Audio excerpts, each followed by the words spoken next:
Bismillahirrahmanirrahim. Assalamualaikum warahmatullahi wabarakatuh. Bersedih itu sangat dilarang. Ini ditegaskan dalam firman Allah yang berbunyi, dan janganlah kamu bersikap lemah dan jangan pula bersedih hati. Al-Quran Surah Ali Imran ayat 139. Adapun firman Allah yang menunjukkan bahwa kesedihan atau bersedih itu tak bermanfaat adalah, niscaya tidak ada kekhawatiran atas mereka dan tidak pula mereka bersedih hati. Al-Quran Surah Al-Baqarah ayat 38. Bersedih itu hanya akan memadamkan kobaran api semangat, meredakan tekad dan membekukan jiwa.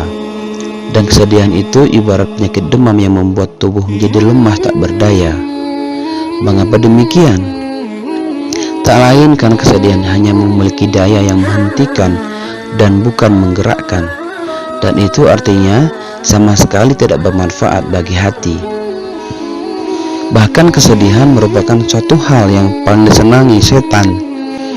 Maka dari itu, setan selalu berupaya agar seorang hamba bersedih untuk menghentikan setiap langkah dan niat baiknya. Ini telah diperingatkan Allah dalam firman-Nya, sesungguhnya pembicaraan rahasia itu adalah dari setan supaya orang-orang mukmin berduka cita. Al-Quran Surat Al-Mujadilah ayat 10. Rasulullah SAW melarang 3 orang yang sedang berada dalam satu majelis. Demikian, janganlah 2 orang di antaranya saling melakukan pembicaraan rahasia tanpa disertai orang yang ketiga, sebab yang demikian itu akan membuatnya yang ketiga berduka cita. Dan bagi seorang mukmin, kesedihan itu tak pernah diajarkan atau dianjurkan.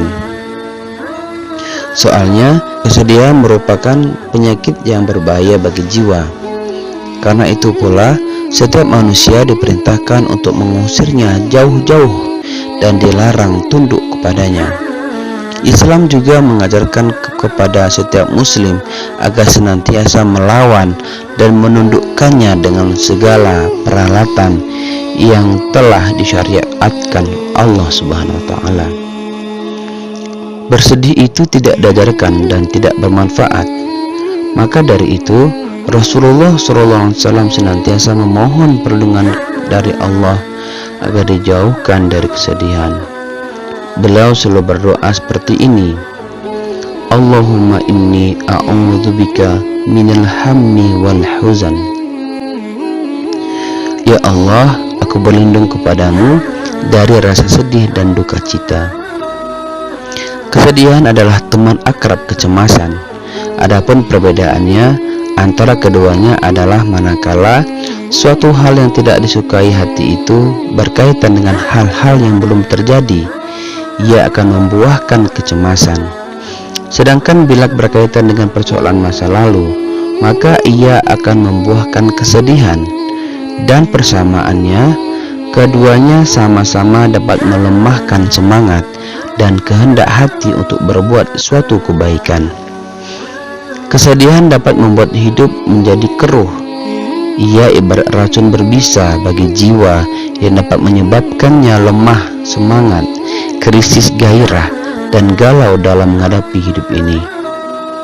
Dan itu akan berujung pada ketidakacuhan diri pada kebaikan, ketidakpedulian pada kebajikan, kehilangan semangat untuk meraih kebahagiaan, dan kemudian akan berakhir pada pesimisme dan kebinasaan diri yang tiada tara. Meski demikian, pada tahap tertentu kesedihan memang tidak dapat dihindari dan seseorang terpaksa harus bersedih karena suatu kenyataan. Berkenaan dengan ini, disebutkan bahwa para ahli surga ketika memasuki surga akan berkata, segala puji bagi Allah yang telah menghilangkan duka cita dari kami. Al-Quran Surat Fatir ayat 34. Ini menunjukkan bahwa ketika di dunia mereka pernah bersedih, sebagaimana mereka tentu saja pernah ditimpa musibah yang terjadi di luar ikhtiar mereka. Hanya Ketika kesedihan itu harus terjadi dan jiwa tidak lagi memiliki cara untuk menghindarinya, maka kesedihan itu justru akan mendatangkan pahala. Itu terjadi karena kesedihan yang demikian merupakan bagian dari musibah atau cobaan.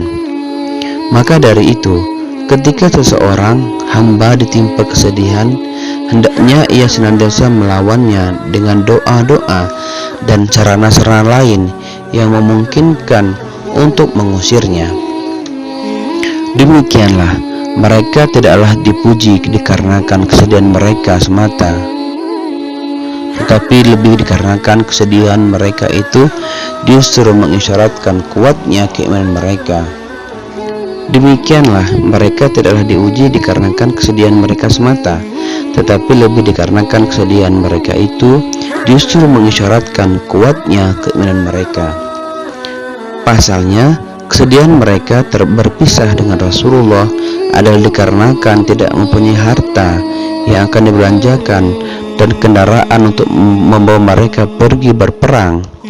Ini merupakan peringatan bagi orang-orang munafik yang tidak merasa bersedih dan justru gembira manakala tidak mendapatkan kesempatan untuk turut berjihad bersama Rasulullah. Kesedihan yang terpuji, yakni yang dipuji telah terjadi, adalah kesedihan yang disebabkan oleh ketidakmampuan menjalankan suatu ketaatan atau dikarenakan tersungkur dalam jurang kemaksiatan. Dan kesedihan seseorang hamba yang disebabkan oleh kesadaran bahwa kedekatan dan ketaatan dirinya kepada Allah sangat kurang, maka hal itu menandakan bahwa hatinya hidup dan terbuka untuk menerima hidayah dan cahayanya. Sementara itu, makna sabda Rasulullah dalam sebuah hadis sahih yang berbunyi, "Tidaklah seorang mukmin ditimpa suatu kesedihan, kegundahan dan kerisauan kecuali Allah pasti akan menghapus sebagian dosa-dosanya," adalah menunjuk bahwa kesedihan, kegundahan dan kerisauan itu merupakan musibah dari Allah yang apabila menimpa seorang hamba, maka hamba tersebut akan diampuni sebagian dosa-dosanya. Dengan begitu, hadis ini berarti tidak menunjukkan bahwa kesedihan, kegundahan dan kerisauan merupakan sebuah keadaan yang harus diminta dan dirasakan. Bahkan, seorang hamba justru tidak dibenarkan meminta atau mengharap kesedihan dan mengira bahwa hal itu merupakan sebuah ibadah yang diperintahkan, diridhoi atau disyariatkan Allah untuk hambanya. Sebab, jika memang semua itu dibenarkan dan diperintahkan oleh Allah, pastilah Rasulullah SAW akan menjadi orang pertama yang akan mengisi seluruh waktu hidupnya dengan kesedihan dan akan menghabiskannya dengan kegundahan-kegundahan. Dan hal seperti itu jelas sangat tidak mungkin, karena sebagaimana kita ketahui, hati beliau selalu lapang dan wajahnya selalu dihiasi senyuman, hatinya selalu diliputi keridhaan, dan perjalanan hidupnya selalu dihiasi dengan kegembiraan. Wallahu a'lam bishawab. Wassalamualaikum warahmatullahi wabarakatuh.